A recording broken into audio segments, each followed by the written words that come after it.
방송을 시청하는 시청자 여러분, 여러분과 함께 나눌 하나님의 말씀은 고린도전서 3장 16절과 17절입니다. 너희가 하나님의 성전인 것과 하나님의 성령이 너희 안에 거하시는 줄 알지 못하느뇨? 그러므로 누구든지 이 성전을 더럽히면 하나님이 그 사람을 멸하시리라. 하나님이 거룩하시니 너희도 거룩하라 명령하셨습니다. 성전이 무엇입니까? 성전은 하나님과 사람이 만나는 장소입니다. 기도하는 장소이고요, 하나님을 만나고 예배하고 찬양하고 그분의 은혜와 사랑을 누리는 장소가 성전입니다. 그런데 하나님께서 우리를 향하여 말씀하시기를 너희가 하나님의 성전이다, 그렇게 말씀하셨습니다. 본래 하나님이 사람을 창조하신 것은 우리와 함께 하시기 위하여 창조하셨습니다. 그래서 자기의 형상을 따라 자기의 모양대로 인간을 지으셨습니다. 그리고 함께 하시기를 원하셨습니다. 그러나 사람이 하나님의 뜻과 함께 동행하기를 원한 게 아니라 자기의 욕심을 따라 사탄의 요구에 순종하는 순간 마귀의 종이 되고 말았습니다. 그래 하나님은 한 사람을 택하셨어요. 아브라함을 택하셔서 자기 백성을 삼으시고 자기 민족을 키우셨는데 그것이 히브리 족속이요 이스라엘 백성입니다. 그 이스라엘 백성을 애굽에서 이끌어내시면서 성막을 만들도록 모세에게 명령하셨습니다. 그런데 그 성막이 무엇이냐? 하나님이 임재하시는 장소로 짓도록 명령하셨는데 모세가 시내산에 올라가서 하늘에서 본 식양을 따라 그대로 지었다. 히브리서 8장과 9장은 그렇게 설명하고 있습니다. 그래서 그 성막은 하나님이 지으라고 한 그 형상과 식양대로 지었는데 그 모습이 무엇을 닮았느냐? 우리 구주 예수 그리스도의 모습과 닮아 있습니다. 낮고 넓은 문 되신 예수 그리스도, 들어가면 번제물 되신 예수 그리스도, 물두멍, 우리를 정결케 하시는 예수 그리스도, 그리고 성소 안에 들어가면 등대가 있습니다. 우리의 빛 되신 그리스도, 향단이 있습니다. 우리의 기도의 향기 되시고 구원의 생명 되신 예수 그리스도, 떡상이 있습니다. 우리의 영생의 떡 되신 예수 그리스도, 그리고 휘장 안에 들어가 지성소에 들어가면 그 안에는 법궤가 있었습니다. 그 법궤 안에는 하나님의 말씀의 돌비가 둘 들었는데 이 말씀이 육신이 되어 우리 가운데 오신 예수 그리스도를 말씀하고 있습니다. 그 안에 금 항아리가 있었는데 만나가 들어 있었습니다. 신령한 영의 양식 되신 예수 그리스도. 거기에 또 모세의 지팡이가 들어 있었습니다. 그 모세의 지팡이는 부활의 생명 되신 예수 그리스도를 나타냅니다. 그리고 그 법궤의 뚜껑은 시은좌라 해서 하나님이 그 자리에 나타나시고 속죄 제물의 희생의 피를 그곳에 부으실 때 하나님은 그곳에서 우리를 받으시고 우리 죄를 사하실 뿐만 아니라 그 피를 보시고 우리를 거룩한 백성으로 삼아주시기로 하셨습니다. 그렇게 하나님은 예수 그리스도를 닮은 성막을 짓도록 하시고 그 성막을 중심으로 이스라엘 12지파가 진을 짜서 머물도록 하고요, 너희가 통변할 때에는 진 밖으로 나가라. 그리고 부정한 자들과 불결한 자들은 진 밖에 생활해라. 이는 하나님이 이 진 가운데서 행하시기 때문이라 말씀하셨습니다. 하나님이 그 진 가운데, 성막 가운데 거하신 이유가 무엇입니까? 그 백성을 사랑하시고 보호하시고 인도하시고 축복하시고 그들로부터 기쁨을 얻기를 원하셨습니다. 이 성막이 발전해서 성전이 되어집니다. 그 성전이 솔로몬 성전입니다. 그러나 하나님이 함께 하시기를 원하셨던 그 솔로몬 성전은 무너졌습니다. BC 606년에 성전이 무너지는 이유가 무엇이냐? 하나님의 백성들이 하나님을 사랑하지 아니하고 자기의 탐욕과 욕심을 따라 하나님 이외의 다른 것을 찾기 시작했습니다. 그것은 우상 숭배와 음란과 방탕이었습니다. 하나님이 결국 그 성전에 더 이상 머무실 수 없어서 그 성전을 무너뜨리도록 예언하였는데 이사야, 예레미야, 에스겔이 그렇게 예언했습니다.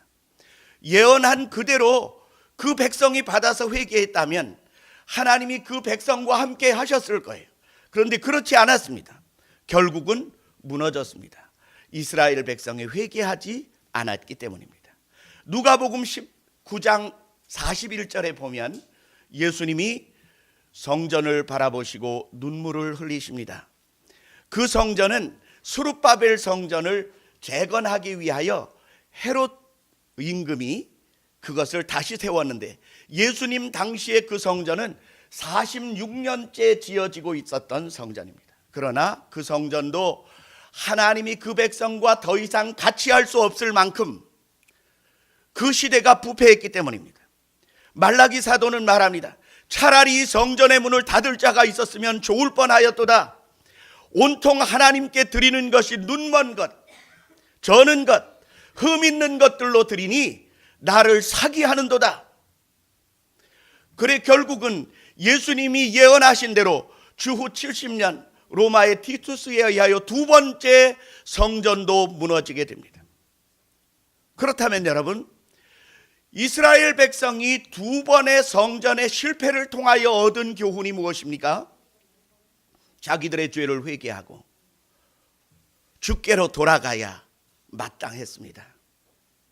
그러나 예수님 당시에 그 성전을 관리하던 자들은 예수님이 성전에 들어오셔서 노끈으로 채찍을 만들어 장사하는 자들을 내어 쫓으시고 내 아버지의 집은 만민이 기도하는 집이라 말씀하셨는데 너희는 강도의 구려를 만들었다 책망하셨습니다. 결국 그 성전 지기들이 예수님에게 말합니다. 이렇게 이야기해요. 당신이 무슨 권한으로 이와 같이 하느냐? 여러분, 예수님이 누구십니까?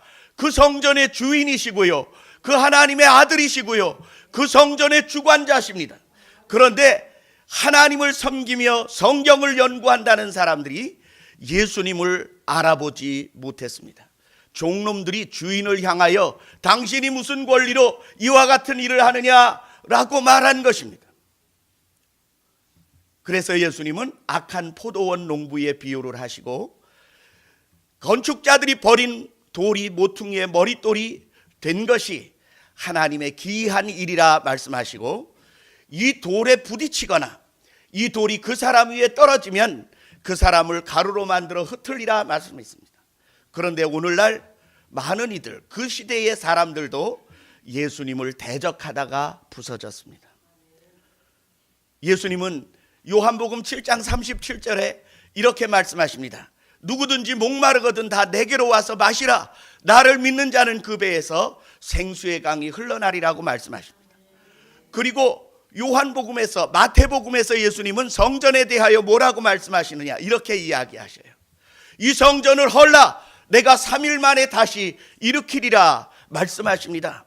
이 말씀은 성전의 시대가 지나가고 자기가 교회의 머리가 되어지시는, 그래서 교회의 머리 된 우리를 교회 삼으시는 교회 시대를 개막을 알리셨습니다. 한번 따라 하십시다. 우리는 하나님의 성전이요 교회입니다. 여러분, 예수 그리스도는 모퉁이 머릿돌입니다. 우리는 그 돌에 부딪혀서는 안 됩니다. 우리는 그분과 연합해야 합니다. 그렇게 될 때 우리는 하나님의 거룩한 성전으로 지어져 가게 될 것입니다. 에스겔 47장에는 이렇게 이야기하고 있습니다.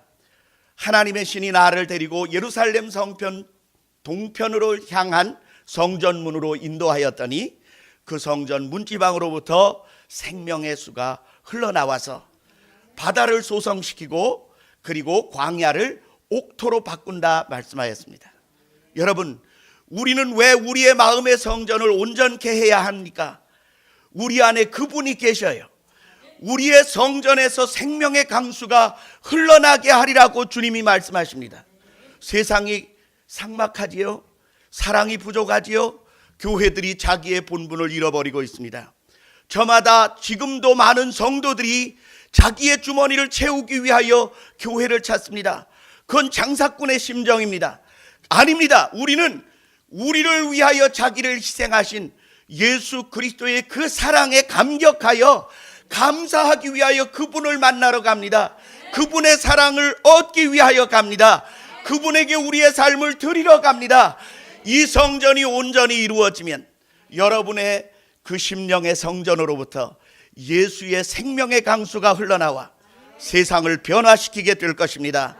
썩고 망한 사망의 바다를 생명의 바다로 소성시키게 될 줄 믿습니다. 성전 되신 여러분, 여러분의 심령의 성전이 정결하여지고 생명의 강수가 흘러나게 하시기를 예수님 이름으로 축복합니다.